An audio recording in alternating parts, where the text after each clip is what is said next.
5 লক্ষ টাকা ছিল। ওই চোরটা এদিক দিয়ে দৌড় দিছে। ভাই আপনি দেখছেন নাকি বলেন না, দেখলে আমার খুব উপকার হইতো ভাই, আপনি বলেন না। কি শুধু ভিডিও দেখলেই হবে? আমাদের নিজস্ব তত্ত্বাবধানে তৈরি হলুদ মরিচের গুঁড়ো নিতে এখনই অর্ডার করুন কৃষক বাড়িতে। ভাই সত্যি কথা বলতেছি, ওই ছেলেটাকে আমরা দেখিনি, আর দেখলে তো আপনাকে অবশ্যই বলতাম। আমি বুঝতে পারতেছি আপনার অনেক বড় একটা ক্ষতি হয়ে গেছে, কিন্তু ভাইয়া সত্যি দেখি নাই। হ্যাঁ ভাই বুঝলাম, কিন্তু এই মেয়েটা মুখ বন্ধ করে আছে কেন? কথা বলতেছে না? আসলে হয়েছে কি ভাই, ওর দাঁত একটু সমস্যা, মুখটা ফুলে গেছে, তাই কথা বলতেছে না। ও আচ্ছা ভাই, এটা আমার মায়ের দেয়া আংটি ভাই, আমি আশেপাশেই আছি। যদি আপনি খুঁজে পান ওই ছেলেটাকে আমাকে একটু জানাবেন, ঠিক আছে ভাই? ঠিক আছে ভাই, আমি অবশ্যই যদি ওকে খুঁজে পাই আপনাকে অবশ্যই জানাবো। ভাই আপনি দেখেন, বুঝতে পারছেন আমার খুব কষ্টের জিনিস ওইটা, আপনি দেখে জানাই ভাই। আচ্ছা ঠিক আছে। আচ্ছা ভাই ঠিক আছে।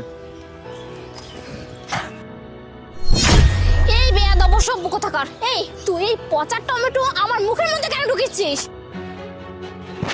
আরে ম্যাডাম, আপনি তো রাগ করতেছেন কেন? আমি তো সবকিছু বললাম আপনাকে, যে আমি একটু পরে আপনাকে সবকিছু বুঝিয়ে বলতেছি। এই অসভ্য, তুই আবার মুখে মুখে কথা বলতেছিস?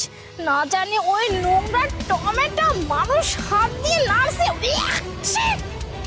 ম্যাডাম, আপনি আমার কথা না শুনে আমাকে যা তা কেন বলে যাচ্ছেন? আপনি তো আমার কথাটা শুনবেন আগে নাকি? এই বেয়াদব, এই তোর কি কথা আমি শুনবো রে? হ্যাঁ, কি কথা শুনবো? ম্যাডাম, আপনি কি জানেন এই টমেটোর মধ্যে কি আছে?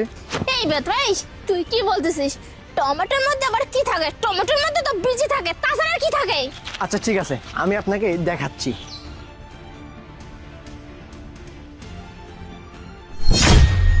এই যে দেখুন, উপরে হীরা খচিত এবং ভেতরে 22 ক্যারেট স্বর্ণ দিয়ে মোড়ানো 5 লক্ষ টাকা দামের আংটি এটা। ও, তার মানে ওই ছেলেটা ঠিকই বলছিল, তুই টমেটোটার মধ্যে আন্টিটা লুকিয়ে তুই আমার মধ্যে দিয়ে দিয়েছিলি, তাই না? তুই তো 1 নম্বর চোর। আরে ম্যাডাম, আপনি আমার কথাই শুনতেছেন না। আপনি সেই কখন থেকে আমাকে উল্টাপাল্টা কথা বলে যাচ্ছেন। আপনি জানেন আংটি আমি কোথায় পেয়েছি? কোথায় পেয়েছিস? তাহলে শোনেন।